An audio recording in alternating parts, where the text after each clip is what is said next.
Salut à tous, on se retrouve pour l'épisode 2931 du Zap Image. On commence aujourd'hui en ce samedi 11 mai avec des anniversaires et tout d'abord celui d'Iniesta. Il fête aujourd'hui ses 40 ans, légende du football. N'oubliez pas qu'il a remporté quand même 9 fois la Liga avec le Barça, 6 Coupes du Roi, 3 Coupes du Monde des clubs, 7 Super Coupes d'Espagne, 4 fois la Champions League, 3 Super Coupes d'Europe, 1 fois la Coupe du Monde. En plus, il a été buteur en finale de la Coupe du Monde contre les Pays-Bas en 2010 et 2 fois l'Euro. Immense palmarès, les gars, il a tout gagné. Vraiment les plus gros trophées, il les a tous remporté. Iniesta, on lui souhaite bien sûr un très bon anniversaire. Juste des regrets par rapport à ce joueur parce qu'il aurait mérité de gagner au moins une fois dans sa carrière le Ballon d'Or, certainement lors de l'année 2010 où il marque ce but victorieux en finale de Coupe du Monde. À notre anniversaire, Thibaut Courtois, le gardien du Real Madrid, donc avec une saison cauchemar vu qu'il a été blessé toute la saison, les gars. Il fête aujourd'hui ses 32 ans. Thibaut Courtois, on lui souhaite un très bon anniversaire. Il y a d'autres joueurs comme Fermín López, le jeune joueur du Barça. Il fête aujourd'hui ses 21 ans. Ou Pablo Sarabia, ancien joueur du PSG, maintenant il joue du côté de Wolverhampton. Il fête aujourd'hui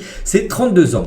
On continue, on va parler maintenant de ce qui s'est passé lors de la soirée hier soir. On commence tout d'abord en France, en Ligue 1. 2 rencontres hier. Brest tout d'abord contre l'équipe de Reims. Un partout entre ces deux équipes. Brassier et Munetsi ont été les 2 buteurs de la rencontre. Voilà, donc les statistiques de la partie en faveur plutôt côté brestois. C'était leur dernier match pour Brest à domicile. Il ne leur reste plus qu'un match, mais ça sera à l'extérieur pour cette équipe de Brest avant la fin de saison. Parce que là, c'était la 33e journée. Et il y en a 34 de journées, donc l'avant-dernière journée. Donc voilà, partage des points et Brest ne valide toujours pas le top 4. Parce que Brest, on sait, ils vont jouer une coupe européenne. On ne sait pas si ça sera la Ligue des Champions, l'Europa League, l'Europa Conference League. C'est vrai qu'ils auraient gagné hier, ils auraient été très proches de se qualifier en LDC. Mais pour l'instant, mathématiquement, c'est toujours pas qualifié, on peut dire, pour jouer la future Ligue des Champions. Parce qu'ils peuvent encore se faire dépasser, bien sûr.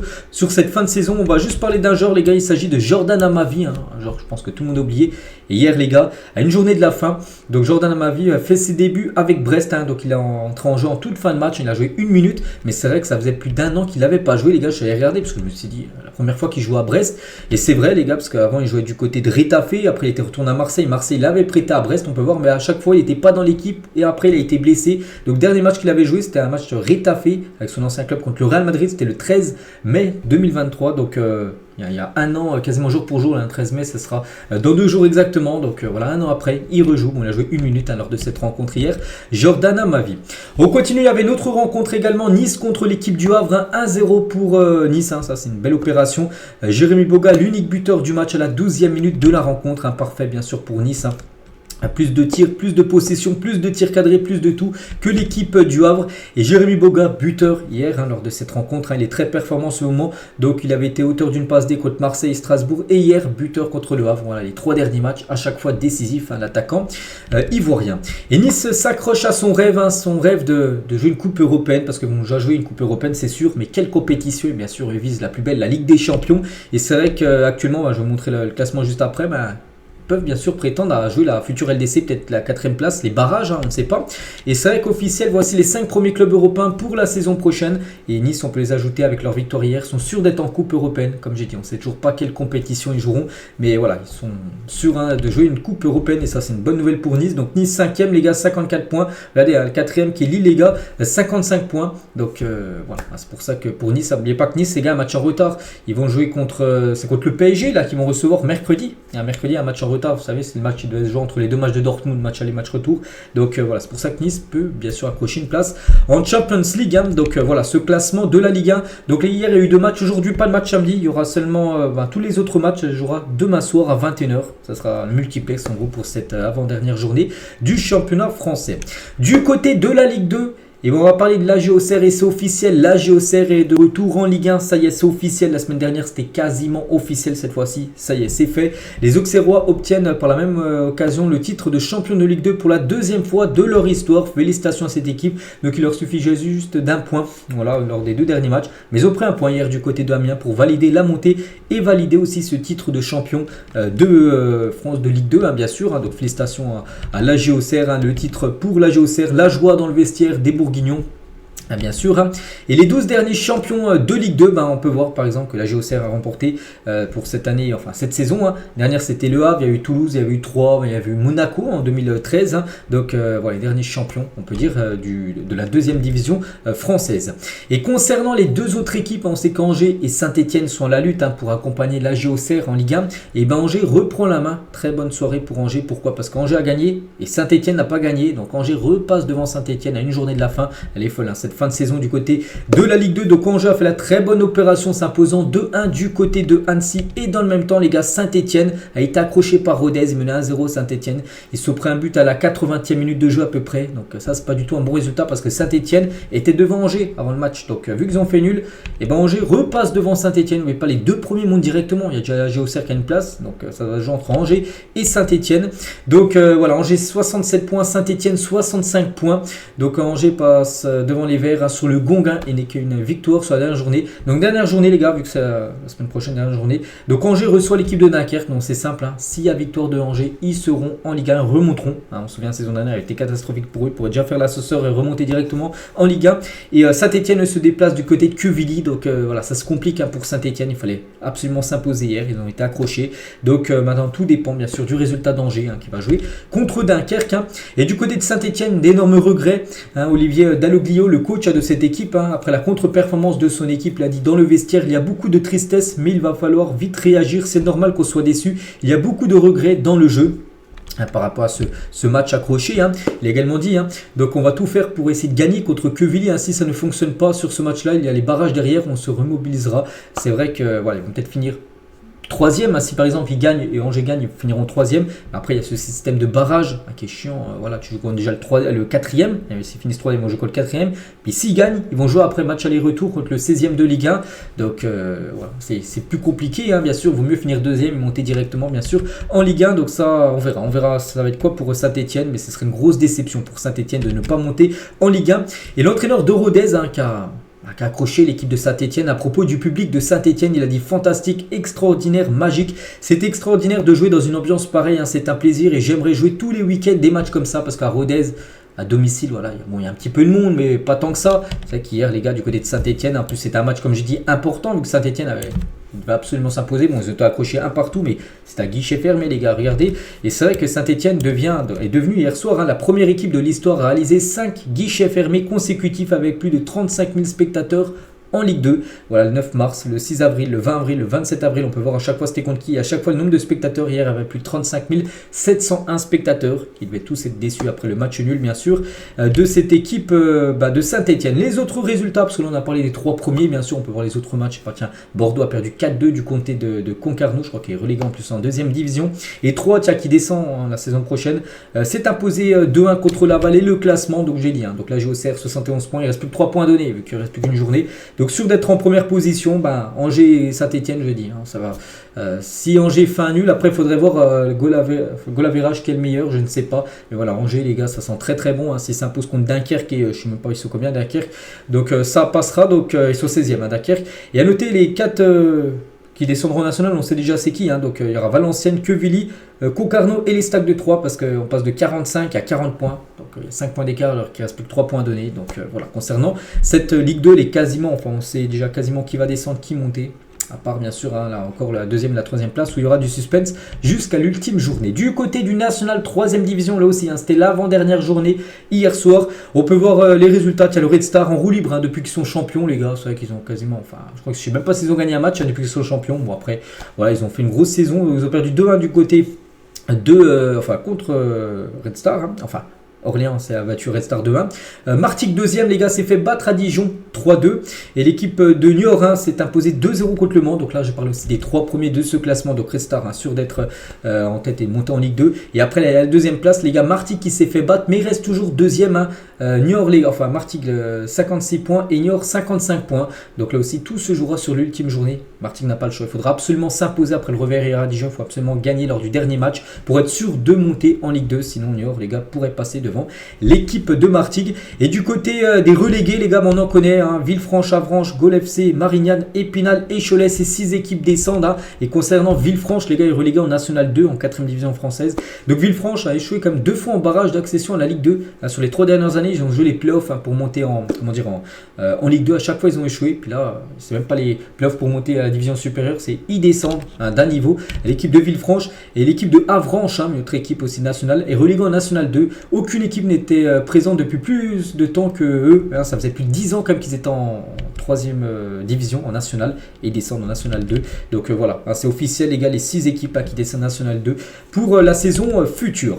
On quitte la France, direction l'Italie. Il y avait une belle affiche hier, enfin surtout une grosse équipe qui jouait, l'Inter Milan, bien sûr déjà titré on peut dire d'Italie, donc il jouait du côté de Frosinone et gros résultat 5-0 pour l'Inter Milan. Fratesi, Arnautovic, Bouranan, Martinez et Marcus Thuram ont été les buteurs. Festival de buts avec un but inscrit en première mi-temps mais 4 buts inscrits en seconde période. Donc voilà, Manita pour l'Inter Milan. L'Inter, regardez les gars, les tirs cadrés, 5 tirs cadrés pour l'Inter, 5 buts, c'est fou. Il y a peu eu un arrêt, les gars, du gardien de Frosinone, et Frosinone plus de tirs cadrés, 8 tirs cadrés pour Frosinone, 0 but marqué. Donc voilà, ultra efficace l'équipe de l'Inter Milan, et les deux ont été buteurs à Martinez et Thuram. Donc voici leurs stats en Serie A cette saison. Donc c'est 32 matchs pour la Martinez, donc 32 matchs, 24 buts et 5 passes D pour l'attaquant argentin, et pour l'attaquant français Thuram c'est 33 matchs, 12 buts et 12 passes D. Voilà, des très belles stats bien sûr pour le duo franco-argentin de cette équipe, on peut dire, de l'Inter Milan. Toujours du côté de l'Italie,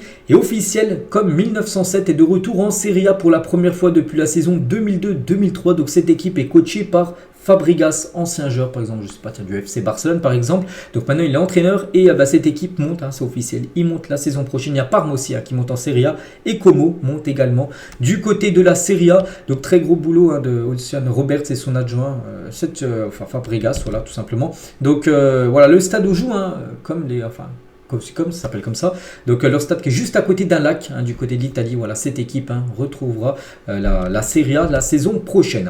Du côté de l'Espagne, il y avait Alaves contre Gérone, et Gérone, après avoir battu le Barça la semaine dernière, ils ont été accrochés 2-2 par Alaves hier. Voici les statistiques de la partie. Il y avait un match également du côté de l'Allemagne, Augsbourg contre Stuttgart, et c'est Stuttgart qui s'est imposé 1-0 pour cette avant-dernière journée, 33e, il y en a 34 de journée. Et bien sûr le buteur côté Stuttgart, c'est bien évidemment Guirassy, donc encore buteur avec Stuttgart hier soir. Donc sa saison est tout simplement excellente, 27 matchs, 26 buts, il a marqué quand même 2 passes décisives. Il a été plus décisif que de matchs joués. N'oubliez pas que ce genre a une clause libératoire fixée à 17,5 millions d'euros, activable l'été prochain. Il y a des chances de le voir partir ou de rester à Stuttgart, vu que Stuttgart, c'est officiel, jouera bien sûr la Champions League. Le programme aujourd'hui, Dortmund, après avoir battu le PSG, se déplace à Mayence. Il y a un Leipzig-Werder de Brême. Ou par exemple, il y a Francfort-Gladbach. Notez que Leverkusen jouera demain. N'oubliez pas qu'ils ont joué avant-hier en Europa League, c'est pour ça qu'ils joueront eux demain dimanche. Du côté de la Liga, voici les affiches du jour. Le Real Madrid se déplace du côté de Grenade. Grenade a l'obligation de s'imposer. S'il perd contre le Real, Grenade sera officiellement relégué en 2e division. Il y a un Bilbao Osasuna, Villarreal Séville ou Mallorca Las Palmas. Notez que le Barça joue après-demain lundi soir, le Barça contre la Real Sociedad. Du côté de la Série, il y a Naples Bologne et AC Milan Cagliari aujourd'hui au programme. Du côté de la Première Ligue, grosse journée. N'oubliez pas que le championnat anglais, c'est où il y a le plus de suspense, parce qu'en France c'est déjà plié, en Italie c'est déjà plié, en Allemagne c'est déjà plié, et en Espagne c'est déjà plié. On connaît déjà tous les champions. Les autres championnats, il n'y a qu'en Angleterre où on ne sait pas encore qui sera champion. Donc City se déplace à Fulham à 13h30. L'équipe je cherche Arsenal. Arsenal doit jouer demain. Je crois qu'ils jouent en Manchester United. En plus, Arsenal, ce sera le gros match demain, dimanche. Donc voilà, City peut déjà mettre la pression sur Arsenal s'ils arrivent à s'imposer en début de journée début d'après-midi contre Fulham. Il y a une belle affiche aussi, Chelsea-Nottingham, ou par exemple Tottenham reçoit l'équipe de Burnley. On va parler rapidement aussi de l'équipe de Karim Benzema, Al-Ittihad, qui jouait hier soir contre Al-Ittifaq. Ils ont perdu 5-0 comme à domicile.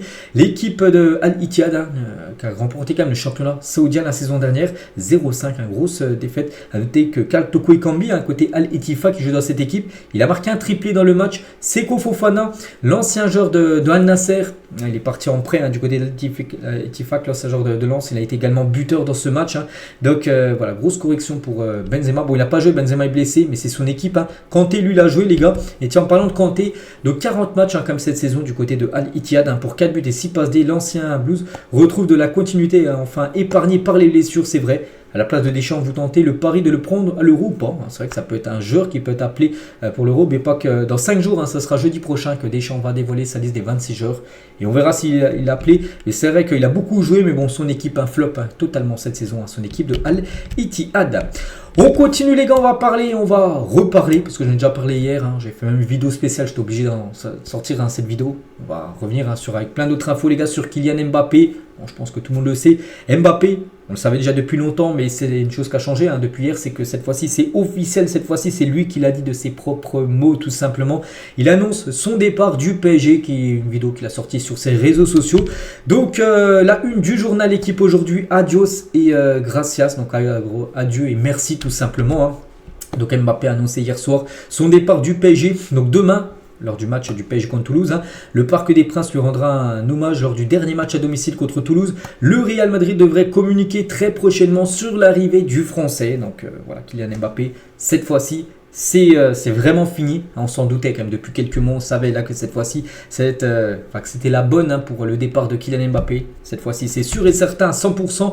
Regardez la une du journal AS aujourd'hui en Espagne. C'est un journal madrilène. Ils ont titré en français au revoir, en gros, avec bien sûr Kylian Mbappé. Voilà, Mbappé confirme en gros son départ du Paris Saint-Germain.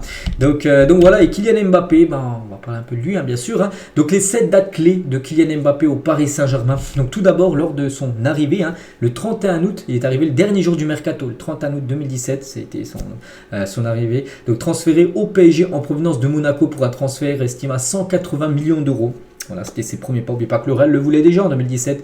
Il avait opté pour le Paris Saint-Germain. Est-ce que ça a été la bonne ou mauvaise décision? On ne sait pas. Peut-être au Real, il aurait déjà gagné le Ballon d'Or, peut-être des Ligues des Champions. On ne sait pas ce qui serait passé s'il aurait déjà signé au Real Madrid en 2017.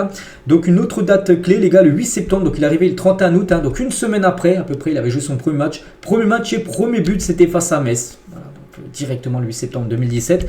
Une autre date, le 31 mars 2018, premier trophée du côté du PSG. Ça avait été une victoire en finale de Coupe de la Ligue, une coupe qui n'existe plus maintenant. Elle a été supprimée cette coupe, c'est dommage. Voilà.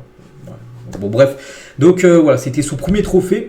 Une autre date, les gars, le 7 octobre 2018, son premier quadruplé en Ligue 1, c'était face à Lyon. Il avait marqué 4 buts lors d'une rencontre où il avait été exceptionnel, Kylian Mbappé. Une autre date, le 23 août 2020, une grosse déception pour Kylian Mbappé, finale de Ligue des Champions perdue face au Bayern Munich. En plus, on se souvient de sa grosse occasion avec Neuer où il fait une passe, où il doit tirer beaucoup plus fort. C'est une date importante, bien sûr une date clé de Kylian Mbappé du côté de Paris.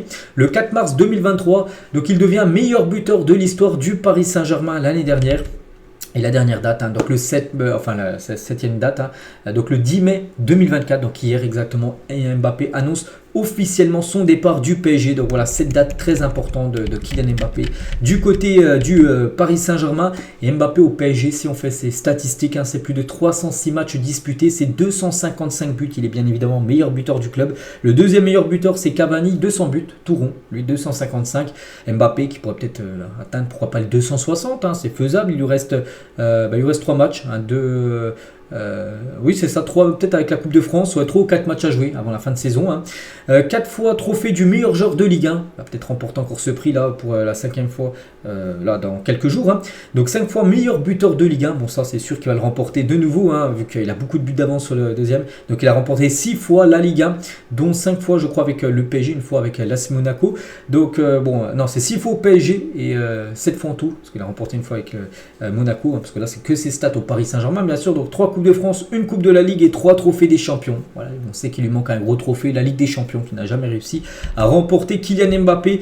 Donc voilà, son ascension en 7 ans quand même, c'est énorme. Il a remporté entre temps la Coupe du Monde par exemple avec l'équipe de France. C'était joueur du PSG quand il a gagné bien sûr la Coupe du Monde. Il jouait dans ce club parisien. Donc voilà, l'évolution bien sûr de Kylian Mbappé qui a pris de la masse musculaire. Il était beaucoup plus fin avant, maintenant il est beaucoup plus musclé et un joueur beaucoup plus confirmé bien sûr. Kylian Mbappé, même si on pense qu'il peut encore un peu progresser dans pas mal de domaines. des buts de la tête, il en marque très peu, les coups francs, hein, où il est pas bon. Donc il y a encore plein de trucs où il peut bien sûr progresser. Et la relation, les gars, qu'il avait avec Nasser, hein, le président du PSG, était glaciale. Hein. Donc lundi, à la veille de Paris Saint-Germain-Dortmund, donc il y a 6 jours, hein, enfin 5 maintenant, donc Nasser était présent pour assister à l'entraînement la veille du match, hein, contre Dortmund. Au moment de sortir des vestiaires, Kylian Mbappé a soigneusement évité de croiser la route de Nasser devant les caméras et les objectifs. Il a vu qu'il y avait Nasser, il a pris un autre chemin. Voilà, vraiment volontairement pour ne pas les serrer la main tout simplement à Nasser, hein, le président du PSG. C'est vrai qu'hier dans cette vidéo qu'il a sortie, même si je n'ai parlé hier dans mon débrief, il a adressé aucun remerciement à Nasser. Il a remercié tous les entraîneurs qu'il a eu du côté de Paris, le staff, tout ça, mais il n'a eu aucun mot sur Nasser qu'il a fait venir, hein, quand même du côté du PSG. C'était en 2017. Et les dirigeants du PSG sont soulagés après l'annonce, hein, du départ de Kylian Mbappé. Nous pouvons continuer à construire un effectif jeune et discipliné avec moins d'ego. Ce qui nous attend est bien plus positif. Hein. C'est vrai que je pense que c'est bien pour tout le monde. Déjà pour Mbappé, il veut, voilà, après 7 ans, il a fait le tour au PSG, il veut tenter notre aventure. On comprend totalement. Et pour le PSG, je pense que c'est bien. Voilà, et Mbappé, on sait que là, bon, c'est vrai que c'est un joueur qui met beaucoup de buts, mais il fallait passer à quelque chose d'autre, je pense. Et je pense que c'est bien pour tout le monde. Voilà, on sait que je pense que là, la dernière année, c'était une année un peu forcée, hein, on peut dire. Donc là, voilà, il fallait bien mettre un terme à cette connexion, on peut dire PSG-Mbappé. Donc cette fois-ci, c'est bien fini. Et Kylian Mbappé, donc hier soir, pour ceux qui ont suivi mon débrief, j'ai dit que hier, quand j'ai sorti sa petite vidéo spéciale sur le départ de Mbappé, j'ai dit qu'il allait faire un barbecue hier. Regardez, hein, c'est une photo d'hier soir, vendredi. Il a fait un barbecue avec des supporters du Paris Saint-Germain, avec les cups. Regardez, il y avait même son petit frère, hein, Ethan Mbappé, qui était là, avec bien sûr les supporters de Paris. Et il a eu un petit message aux supporters parisiens. Je pense que les gens ne réalisent pas trop ce que cela fait de jouer au PSG pendant 7 ans. J'ai eu la chance de savourer chaque instant, les bons moments, parce que c'est plus facile, mais aussi les mauvais. Il y a toujours cette fierté, hein. Je voudrais vous dire merci, mais aussi vous dire bonne chance, hein. Vous souhaitez le meilleur pour tout ce qui va arriver pour vous et vos familles, hein. Qui sait, on va peut-être se revoir un jour, mais en tout cas, merci beaucoup. Voilà, déjà la phrase à la fin, là, en gras, on peut voir, hein. Peut-être se revoir un jour, et j'en suis sûr, les gars, Kylian Mbappé. Bon, on en reparlera peut-être pas dans 2 ans, mais d'ici 4-5 ans, j'en suis sûr, il y aura des rumeurs. Mbappé, bientôt retour du côté du PSG. J'en suis sûr, il reviendra jouer au Paris Saint-Germain un jour dans sa carrière, en fin de carrière. Hein, peut-être Kylian Mbappé, mais il reviendra, j'en suis quasiment sûr. Et le PSG estime avoir économisé plus de 200 millions d'euros en laissant partir Kylian Mbappé, bien sûr, hein, pour le PSG. C'est plus son énorme salaire, les gars. Mbappé, c'était un gouffre financier, mais il rapportait bien sûr beaucoup d'argent. Avec déjà les buts qui marquaient, tout ça, et les sponsors, hein, qui payaient beaucoup pour Kylian Mbappé. Mais c'est vrai que c'est plus de 200 millions d'euros à payer. Bon, il y a son salaire, mais aussi le joueur a fait aussi une croix sur sa dernière année de contrat, hein, donc, et sur sa prime de loyauté aux alentours de 80 millions d'euros. En gros, c'était une prime de fidélité. En gros, il fait une croix sur ça. Donc, sinon, le PSG aurait dû lui verser cette somme-là. Il ne demande pas cette somme-là. Donc cet argent sera réinvesti. Donc c'est 200 millions d'euros, on peut dire, économisés dans 4 à 5 nouveaux joueurs cet été à Paris. C'est vrai que le PSG, avec le départ de Kylian Mbappé, vont devoir réagir sur le mercato et essayer de chercher les bons coups. On en parlera, vous savez, les joueurs qui sont ciblés. Il y a des Osimhen, il y a des Kvaratskhelia, il y a des Bernardo Silva. Donc voilà, c'est souvent ces joueurs-là qui sont ciblés pour l'après Kylian Mbappé. Donc voilà, bien sûr, hein, l'argent sera réinvesti. On pense à un gros mercato du Paris Saint-Germain dès l'été prochain. Et concernant Kylian, hein, bien sûr, son futur, c'est quoi? Parce que là, on a parlé de son départ du côté du PSG, mais voilà, on peut voir les cuissons. C'est pas trop une surprise, hein, il devrait bien signer du côté du Real. Et normalement, l'annonce officielle devrait intervenir juste après la finale de la Ligue des Champions. La finale, c'est un samedi. Tiens, ça doit être samedi dans 3 semaines exactement. On est le 11, hein, c'est le 1er juin. Donc la finale, peut-être dans la soirée après le match. Bon, après tout dépend le résultat du Real. Ou peut-être 2 ou 3 jours après, ça sera officiel, l'annonce officielle du Real. Concernant l'arrivée de Kylian, hein, et le Real Madrid va recruter comme Kylian Mbappé pour 0 €. Hein, c'est fou vu qu'il est en fin de contrat, donc il arrive libre, hein, du côté du Real Madrid. Hein, et il a déjà même signé un contrat. Hein, donc ce sera officiel normalement après la finale de la LDC. Mais il aurait déjà signé son contrat depuis le 21 février dernier. Un pré-contrat, on peut dire, où c'est sûr qu'il rejoint le Real Madrid. Mais pour l'instant, on attend l'annonce officielle. Voilà, donc c'est fait déjà depuis quasiment au moins 3 mois, hein, son transfert du côté du Real Madrid. Donc voilà, l'attaque déjà, hein, avec Bellingham, Vini, Rodrigo. Tu vas rajouter un Kylian Mbappé, hein, dans cette attaque, hein, du Real Madrid. C'est fou, les gars. Donc le numéro de Kylian Mbappé, on ne sait pas, parce que le 7 qui a toujours eu. Le 7 c'est Vini, on ne pense pas Vini, il va arriver lui laisser le 7. Hein. Non, pas du tout, Vini va garder le 7. Il y a le 10, hein, qui est dispo, donc le 10, il y a le 9, hein, je crois, qui est actuellement aussi dispo. Donc voilà, ça sera lui de trancher concernant son numéro de maillot.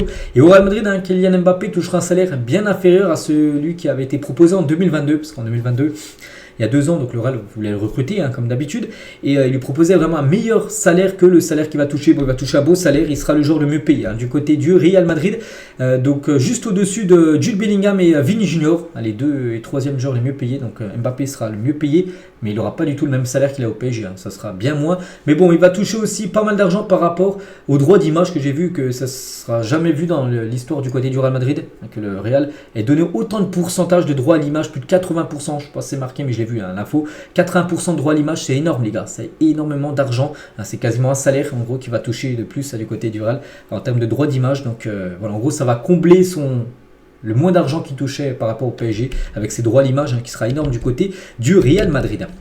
Et c'est vrai que cette équipe du Real Madrid, c'était sa destinée, on peut dire, parce qu'à l'âge de 12 ans, Mbappé indiquait ironiquement le Real Madrid comme étant son employeur sur son profil Facebook. Ce rêve d'enfance est sur le point de devenir réalité. Voilà, le compte Facebook de Kylian Mbappé à l'époque, il s'appelait Kylian Robinho Gocho, donc avec une photo de lui, de son frère. Et quand on regarde, il a créé ça le 1er janvier 2011, son job, s'il travaille au Real Madrid en tant qu'attaquant. Donc cette fois-ci, normalement, ça sera officiel là, dans moins d'un mois.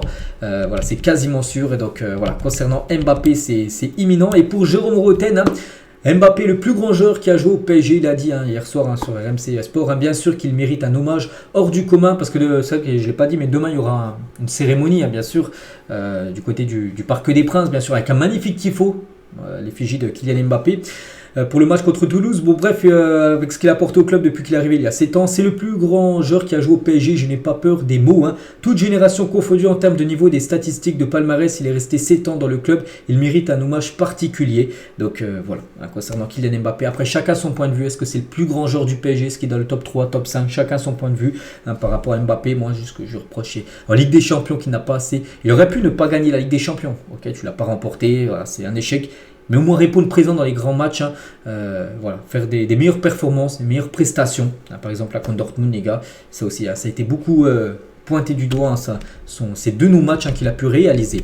Et c'est vrai qu'on peut se poser la question, donc qui de Kylian Mbappé ou Neymar a le plus apporté au PSG selon vous? C'est vrai qu'Mbappé a plus marqué, mais Neymar a été peut-être plus important, je sais pas, lors de la saison par exemple où le PSG atteint la finale de la Ligue des Champions, les gars, c'est Neymar. Neymar, il avait été exceptionnel lors de cette saison, que ce soit en 8e, en quart, en demi, même la finale, bon, elle avait été perdue, mais c'était vraiment Neymar qui avait emmené le PSG en finale. Là, il avait vraiment pris le PSG sous son bras, on peut dire, Neymar.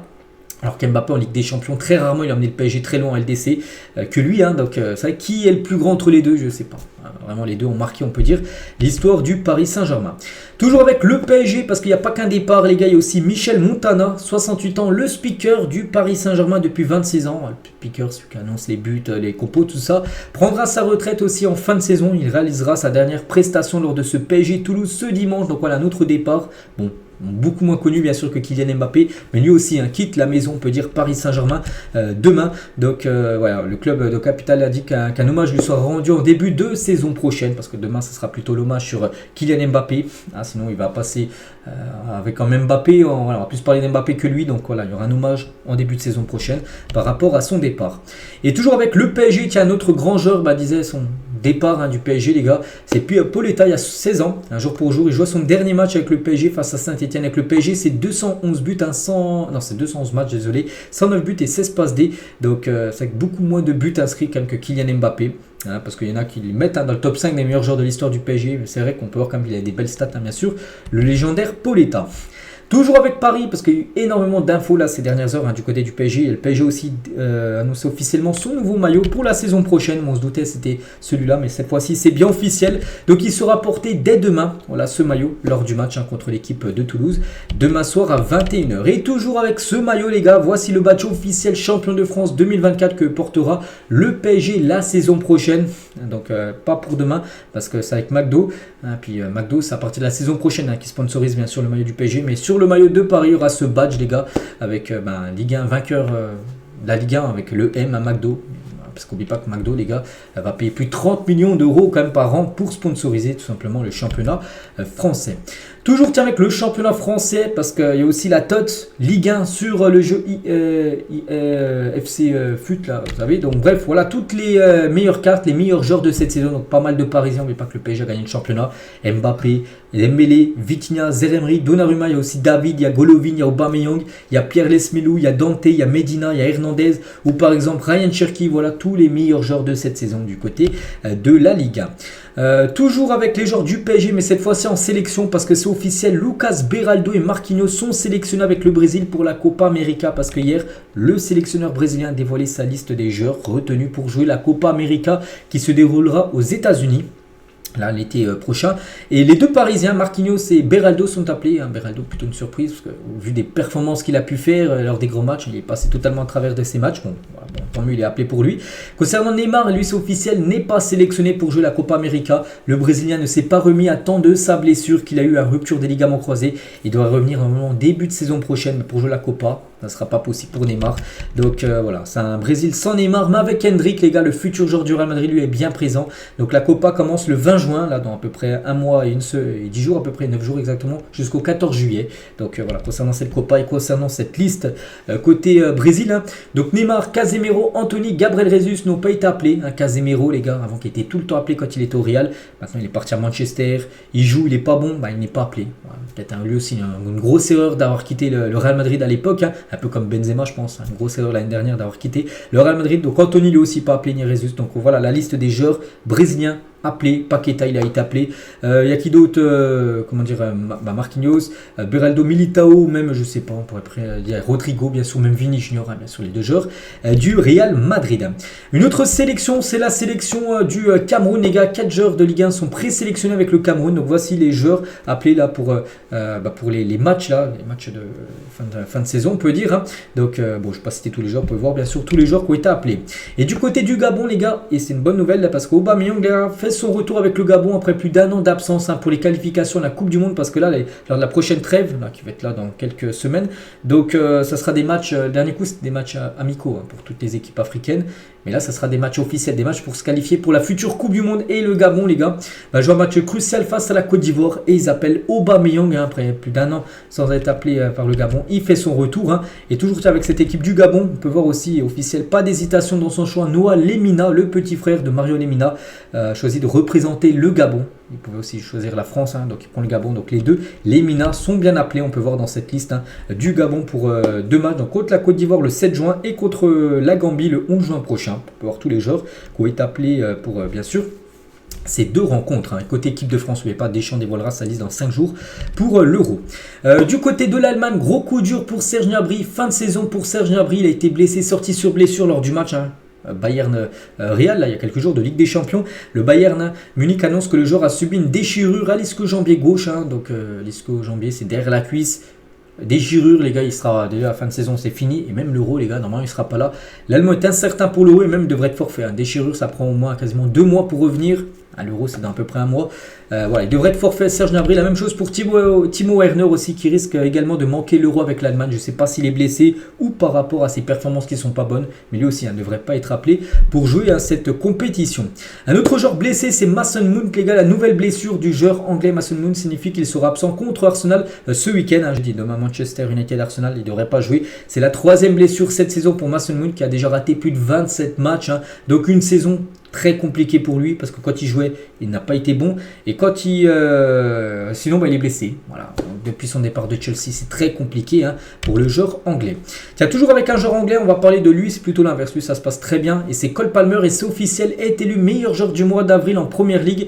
Il faut dire qu'il a réalisé un mois d'avril de fou, les gars. Donc il a joué 4 matchs, donc un triplé contre Manchester United, un quadruplé contre Everton, une passe D contre Sheffield. Il y a seulement un match où il n'a pas ni marqué ni passe D, donc contre Aston Villa, mais voilà les stats, 7 buts et une passe D sur un mois d'avril en Première Ligue. Donc logiquement, il a été élu MVP. Donc Eden Hazard fut le dernier joueur de Chelsea à remporter ce prix du joueur du mois en septembre 2018. En tant que joueur de Chelsea, les gars, ça faisait 6 ans qu'il n'y avait pas eu un joueur de Chelsea qui avait remporté un prix du joueur du mois 6 ans les gars. Donc voilà, Cole Palmer de nouveau remporte ce prix en tant que joueur de Chelsea. La France creuse l'écart pour la 5e place à l'indice UEFA après cette semaine de Coupe européenne. Donc on peut voir les équipes qui ont plus de points tout simplement. Et la France les gars, c'est vrai, n'oubliez pas que la France les gars est derrière les Pays-Bas en début de saison. Et la France, n'oubliez pas, même si ça a été échec en demi-finale, la France a amené 2 représentants, le PSG et Marseille en demi-finale de Coupe européenne. Et maintenant regardez, il y a quand même 5 points on va dire d'avance entre la France et les Pays-Bas. C'est quand même énorme ce qu'a fait la France. Bon, pour rattraper l'Allemagne, c'est très compliqué. Surtout que l'Allemagne va encore prendre des points. N'oubliez pas que Dortmund, ils sont en finale. Leverkusen sont également en finale. Mais voilà, la France, les gars, fait une très belle année, on peut dire, par rapport à l'indice UEFA. Et concernant l'Olympique de Marseille, qu'on a beaucoup parlé hier après leur défaite 3-0. Donc le message d'Aubameyang sur ses réseaux sociaux. Donc quand tu ne sais pas, quand tu auras la chance de rejouer une demi-finale de Coupe européenne et que tu passes complètement à côté de ce match, alors l'émotion prend le dessus. Mais la saison n'est pas finie. On doit finir le boulot. On ne lâche pas, voilà ce qu'il a pu dire sur ses réseaux tout simplement, parce qu'il sait pas, il pense que c'est compliqué, il ne sait pas s'il pourra rejouer une demi-finale de Coupe européenne. Il savait qu'il y avait la place d'aller en finale et que son équipe n'a pas, et lui et son équipe n'ont rien fait face à l'Atalanta. Jonathan Klaus aussi qui a été fantomatique après l'élimination de l'OM, il a dit la désillusion est immense et les regrets seront éternels. Aucun mot, aucune phrase ne pourront atténuer notre déception, si notre sentiment d'être totalement passé au travers d'un événement qui ne se reproduira peut-être plus. Lui aussi sait qu'il est passé à côté de son match et que voilà, c'était dommage que tu es en demi-finale les gars. Une demi-finale normalement tout le temps les gars c'est serré, une demi-finale c'est tout le temps serré. C'est rare de voir un 3-0 comme en demi-finale. Bon c'est déjà arrivé bien sûr. Et déjà par exemple il y a Liverpool qui a mis un 4-0 au Barça, mais c'est rare, souvent très indécis on peut dire. Voilà, 3-0 il n'y a pas eu match. Voilà, c'était plié on peut dire sur ce match retour. Et Paul Lopez il a dit on est déçus, on n'a jamais été dans le match, ils en voulaient plus. Oui ça c'est vrai. On ne mérite pas d'aller en finale, c'est dommage car on a fait une belle Coupe d'Europe. Mais à l'extérieur, c'est notre réalité, il faut l'accepter. Mais oui, mais le football, c'est tu joues à domicile, mais tu joues aussi à l'extérieur. Tu ne peux pas jouer tous tes matchs à domicile. Parce qu'on sait que Marseille arrive à domicile, mais à l'extérieur, on ne sait pas ce qui se passe. Ils n'arrivent plus. Et ça, c'est quelque chose qu'il faut changer, bien sûr. Parce que tu peux flopper, on peut dire, avec des matchs à l'extérieur, bien sûr. Et je n'ai pas eu l'impression que l'OM joue un match de Coupe d'Europe. C'est José Anigo, ancien coach de l'OM, il y a pas mal d'années. Donc, l'entraîneur qui avait mené l'OM en finale de la C3 en Europa League en 2004. Donc, pour lui, il a regardé bien sûr le match, soutenait l'OM. Et pour lui, voilà, l'équipe de Marseille n'a jamais entré dans ce match lors du match retour contre Bergame. Et lors de cette rencontre, les gars, Lookman qui a été MVP, buteur et passeur D contre l'OM. Donc lors du match et lors d'un quartier à Palusco, un quartier de Bergame, un petit garçon a vu le jour pour la première fois et a été nommé Lookman. Voilà, quelqu'un a appelé Lookman tout simplement son enfant. N'oubliez pas que le Nigérien qualifié l'Atalanta pour la première finale de Coupe d'Europe de son histoire. Jamais l'Atalanta avait accédé à une finale de Coupe européenne. Alors, ils vont jouer cette finale contre le Bayer Leverkusen. Une autre finale les gars, c'est Dortmund qui va jouer contre le Real et Julian Ryerson, un défenseur gauche de cette équipe. De Dortmund, défenseur voilà, sur le probable adversaire en finale, c'était avant le match, il savait pas si ça va être le Real ou le Bayern en finale. Il a dit le Real ou le Bayern, en vrai je m'en fiche, on est dans la même merde en gros. Voilà, ça sera compliqué que ça soit l'un ou l'autre. Du coup ça sera le Real Madrid en finale. Et Rivaldo les gars, ex-joueur brésilien, je pense que le Borussia Dortmund va battre le Real Madrid en finale de Ligue des Champions. On verra, même si sur le papier, les gars, le Real Madrid est supérieur, plus d'expérience. Le Real Madrid, les 8 dernières, je crois que c'est ça, 6 ou 8 dernières finales de Ligue des Champions. Je crois que c'est les 8, j'en ai parlé il y a quelques jours. C'est que des victoires en finale de Ligue des Champions sur les 8 dernières. Voilà, tout peut arriver, bien sûr. Dortmund peut gagner, bien sûr, de nouveau la Champions League. On va parler de ça, cette photo, les gars. Après avoir éliminé Aston Villa avec l'Olympiakos, le Français Julian Biancone, ex-joueur de Monaco, a vengé la nation d'Emiliano Martinez. Voilà, celle-ci est pour tous les gars français qu'il a pu mettre, parce que Martinez, Aston Villa, ils ont pris une correction. 2-0 et 4-2, 6-2 score cumulé face à l'Olympiakos, qui est du coup qualifié en finale d'Europa Conference League. Et voilà, il a fait cette petite photomontage où il a enlevé la tête de Martinez, il a mis sa photo bien sûr pour venger nous, on peut dire français, par rapport à ce que Martinez nous a fait bien sûr à nous en France. Et on finit les gars avec Vini, peut gagner le Ballon d'Or, c'est Ancelotti qui l'a dit, donc il estime que Vini peut gagner le Ballon d'Or cette saison. Le Ballon d'Or ne se décerne pas encore aujourd'hui, mais je pense que Vini joue très bien actuellement. Il lui manque peu pour finir la saison, il reste un grand match, la finale de la Ligue des Champions qui sera déterminante, il y a aussi la Copa América, mais il est proche de le gagner s'il termine bien la saison avec la finale et la Copa América. Je pense qu'il peut le gagner tout simplement. ce ballon d'or qui sera décerné en octobre prochain. Donc voilà les gars, tout ce qu'il y a à dire aujourd'hui. J'espère que ça vous a plu. On se retrouve dès demain pour le prochain numéro. Je vous souhaite une très bonne journée et à demain.